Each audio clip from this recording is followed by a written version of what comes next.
한평생 열심히 일하며 달려온 50대, 60대에게 퇴직은 마치 도착점 같지만 현실은 그리 녹록지 않습니다. 청년 시절 상상했던 여유롭고 편안한 노후는 점점 더 멀어지고 오히려 퇴직 후에도 끝나지 않는 생계 부담이라는 새로운 과제가 다가옵니다. 나이를 먹을수록 일자리는 줄어드는데 여전히 매달 고정비는 빠져나가고 가족을 위한 지원은 줄일 수도 없습니다. 언제쯤 편히 쉴 수 있을까? 이 질문이 머리를 떠나지 않지만 마음 한편에는 평생 일해야만 살아남을 수 있는 걸까라는 불안이 자리합니다. 퇴직 후에도 경제적 자유를 기대하기 힘든 현실 속에서 우리는 어디서 위로와 해답을 찾아야 할까요? 퇴직 후에도 일에서 벗어날 수 없다. 60년 대생이 마주한 잔혹한 진실. 나도 이제는 쉬어도 되지 않을까? 퇴직이 다가올수록 누구나 한 번쯤은 이런 생각을 해보게 됩니다. 평생을 일해온 만큼 이제는 여유롭게 인생을 즐기며 보내고 싶은 마음이죠. 그러나 현실은 꿈꾸던 노후와는 사뭇 다릅니다. 일에서 벗어날 수 없다는 느낌이 퇴직 이후 더욱 깊게 자리 잡고 있죠. 이 글에서는 많은 퇴직자들이 겪고 있는 현실적 문제를 공감하며 왜 60년 대생들이 퇴직 후에도 계속해서 일을 해야만 하는지 그 이유를 알아보겠습니다. 또한 설득력 있는 3가지 사례를 통해 공감과 함께 희망을 찾는 방법을 제시해 보겠습니다. 첫 번째 사례, 계속되는 생활비와 고정비 압박. 우리 삶의 기본적인 지출은 생각보다 쉽게 줄지 않습니다. 예를 들어 55세에 퇴직한 김 씨는 이제는 모아둔 돈으로 생활할 수 있으리라 믿었습니다. 하지만 매달 나가는 주거비, 건강보험료, 각종 생활비 등으로 순식간에 예상했던 지출이 초과되기 시작했습니다. 아이들이 독립했다고는 하지만 부모로서 아이들이 필요할 때 도와줘야 한다는 마음이 여전했고 어쩔 수 없이 생활비를 더 지출하게 되었습니다. 김 씨는 처음엔 노후 자금을 줄이는 것에 불안을 느꼈지만 결국 자산을 보존하려면 소득을 창출할 수밖에 없다는 결론에 이르게 되었습니다. 그래서 동네 마트에서 아르바이트를 시작했지만 체력적인 한계로 힘들어하는 날이 많습니다. 김 씨는 이게 내가 꿈꾸던 노후였나?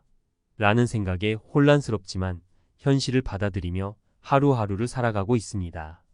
이처럼 생활비는 꾸준히 필요하고 이를 위한 소득도 필요하다는 현실이 퇴직 이후 많은 사람들에게 강하게 다가옵니다. 특히 고정 지출을 줄이지 못하는 상황에서는 예상보다 빠르게 자산이 고갈될 수 있어 이를 멈추기 어렵습니다. 두 번째 사례, 건강 문제로 인한 예상치 못한 지출. 퇴직 후의 생활에서 예상하지 못한 지출 중 하나는 바로 건강 관련 비용입니다. 58세에 퇴직한 박 씨는 40대 초반부터 건강 관리를 꾸준히 해왔기 때문에 건강에는 자신이 있었습니다. 그러나 퇴직 후 무릎 관절 문제로 인해 병원을 자주 다니게 되었고 치료비와 재활치료비 등으로 매달 큰 돈이 나가게 되었습니다. 노후에 아플 줄은 몰랐다는 박 씨의 말처럼 건강 문제는 누구에게나 불청객과 같죠. 결국 박 씨는 의료비를 감당하기 위해 다시 일을 시작할 수밖에 없었습니다. 일주일에 3번 동네 카페에서 일하면서 의료비와 생활비를 조금이라도 충당하려는 것이죠. 박 씨는 예상하지 못했던 의료비가 이렇게 큰 부담이 될 줄은 몰랐다고 말하며 퇴직 후에도 일정한 수입이 필요함을 절실히 깨닫게 되었습니다. 노후에 접어들며 건강이 악화될 경우 예산보다 많은 지출이 발생하게 됩니다. 특히 의료비는 예기치 않게 증가할 수 있으며 이를 감당하기 위해서는 꾸준한 소득이 필수적입니다. 세 번째 사례, 물가 상승과 장기적인 자산 관리의 어려움. 마지막으로 많은 이들이 고민하는 것은 바로 끊임없이 오르는 물가와 생활비입니다. 이 문제는 장기적인 자산 관리의 어려움을 초래하며 시간이 지날수록 더욱 압박이 커지게 됩니다. 60세에 퇴직한 이 씨는 퇴직 당시 충분한 자산을 마련했다고 자부했지만 5년이 지나자 생각보다 자산이 빠르게 줄어드는 것을 깨달았습니다. 물가가 오르고 생활비도 자연스럽게 늘어나면서 당초 예상했던 금액으로는 부족하다는 결론에 도달하게 된 것입니다. 이 씨는 결국 자산을 조금씩 인출하는 것이 두려워져 생계비를 보충하기 위해 요즘 유행하는 전자기기 수리일을 시작했습니다. 손재주가 좋았던 덕분에 일은 금방 배웠지만 체력과 시간 부담이 커지면서 불안감도 커졌습니다. 노후에도 돈이 필요할 줄 몰랐다며 후회와 반성의 말을 남기며 일하고 있지만 자산을 보존하려는 노력이 쉽지만은 않습니다. 물가 상승은 장기적으로 자산의 가치를 떨어뜨리며 퇴직 후 수십 년간 생활해야 하는 60년 대생들에게 심각한 고민거리가 되고 있습니다. 예측하지 못한 경제 상황과 물가 상승은 안정적인 노후를 방해하며 퇴직 후에도 수입이 필요하다는 현실을 더 깊게 각인시키고 있습니다. 결론, 퇴직 후에도 소득이 필요한 현실에서 슬기로운 대처법. 이처럼 퇴직 후에도 소득이 필요하다는 현실은 대부분의 사람들에게 피할 수 없는 문제로 다가옵니다. 하지만 이러한 상황을 슬기롭게 대처할 수 있는 방법도 있습니다. 먼저 퇴직 전에 철저한 재정 계획을 세우고 예상치 못한 상황에 대비할 수 있도록 유동성을 확보하는 것이 중요합니다. 두 번째로는 일에 대한 유연한 사고방식을 가지는 것이 좋습니다. 반드시 풀타임 직업이 아니더라도 다양한 형태의 일자리를 통해 적은 수익이라도 꾸준히 얻는 것이 도움이 됩니다. 마지막으로 자신이 가진 재능이나 경험을 활용하여 새로운 수익 창출 방안을 모색해보는 것입니다. 은퇴 후에도 의미 있고 유익한 일에 도전하면서 경제적 안정과 함께 삶의 만족도도 높일 수 있습니다. 노후를 여유롭게 보내고자 하는 마음은 누구나 같지만 현재의 현실을 인식하고 그에 맞는 슬기로운 대비를 한다면 안정적이고 만족스러운 노후 생활을 누릴 수 있을 것입니다. 전문가 칼럼, 퇴직 후에도 멈출 수 없는 일, 그 이유와 현명한 해결책. 퇴직 후에도 계속 일을 해야 한다는 말은 예전엔 가슴 벅찬 꿈 같은 미래와는 거리가 멀어 보였습니다. 하지만 이제는 많은 이들에게 퇴직 후 일은 선택이 아닌 필수 사항이 되어가고 있죠. 60년 대생 퇴직자들이 왜 계속 일을 해야 하는지, 그리고 어떻게 이를 현명하게 대처할 수 있는지 전문가의 관점에서 깊이 있게 다뤄보겠습니다. 현실적 문제와 해결책을 함께 고민해보며 우리가 마주한 노후의 잔혹한 진실을 직시해보죠. 노후 자산 계획, 예상치 못한 지출이 몰고 온 경제적 불안. 은퇴 후 경제적 압박을 처음으로 느끼게 되는 것은 예상보다 훨씬 빠릅니다. 우리는 대개 일정 자금을 모아두면 평온한 노후가 가능할 것이라 생각하죠. 하지만 정작 퇴직 후에는 예상치 못한 지출이 여기저기에서 발생합니다. 예를 들어 갑작스런 건강 악화로 인한 의료비, 자녀가 필요할 때 돕게 되는 지원금, 심지어 생활비와 같은 고정비만으로도 매달 빠듯해질 수 있습니다. 노후 자산을 일정한 수입 없이 보존하기란 쉽지 않으며 퇴직자는 매달 자산이 줄어드는 것을 두려워하게 됩니다. 퇴직 후 정기적인 수입 없이 자산이 고갈될 위험은 경제적 불안과 함께 큰 심리적 스트레스를 유발합니다. 특히 요즘 같은 고물가 시대에서는 자산을 보존하기 위해 더 많은 자금이 필요합니다. 이런 상황에서 퇴직자들이 경제적 불안감을 해소하기 위해 다시 일할 수밖에 없는 상황이 펼쳐지곤 하죠. 퇴직 이후 건강에 덧 예기치 못한 의료비 부담. 노후를 준비할 때 많은 이들이 간과하는 부분 중 하나가 바로 건강 문제입니다.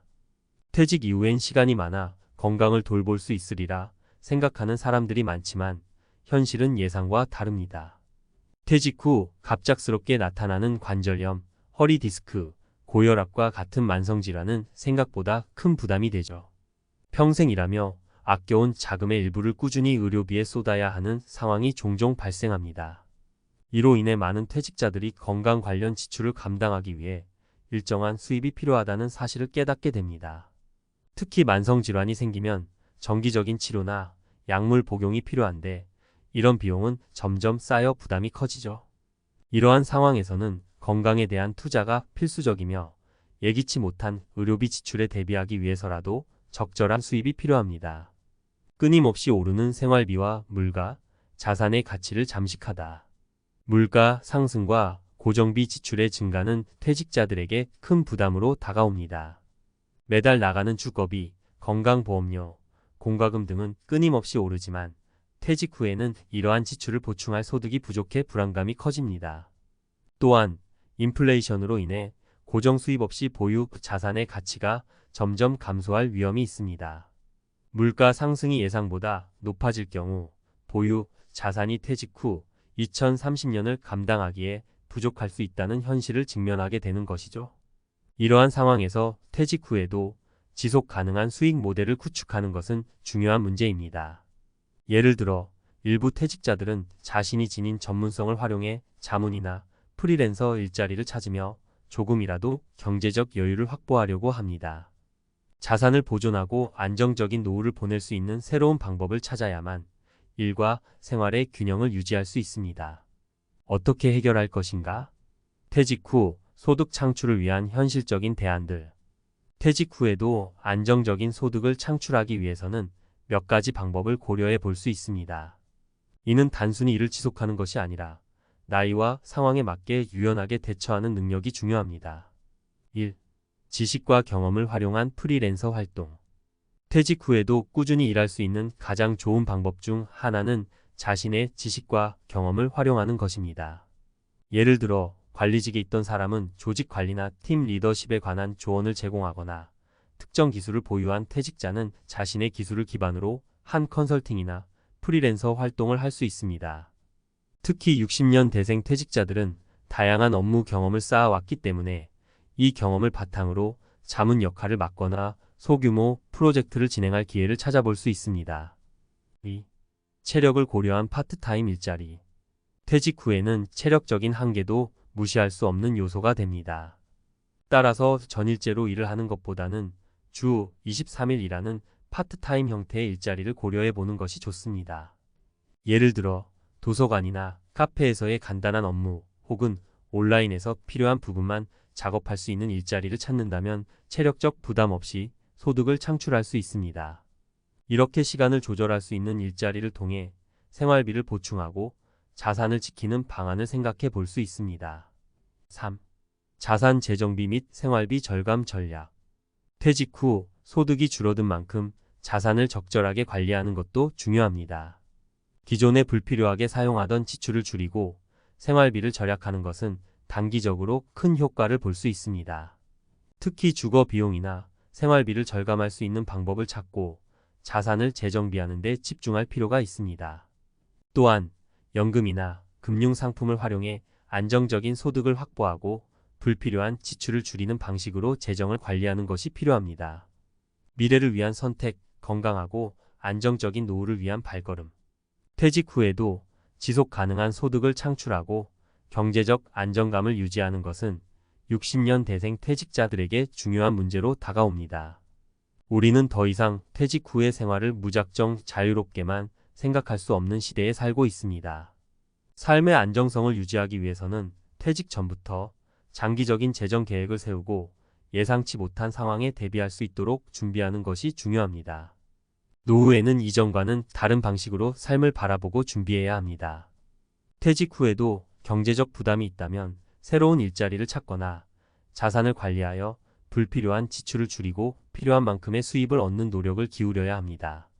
건강 문제나 생활비 문제 등 노후에 닥쳐올 다양한 상황에 대비하여 퇴직 후에도 경제적 여유를 가지고 안정적인 노후 생활을 누릴 수 있기를 바랍니다.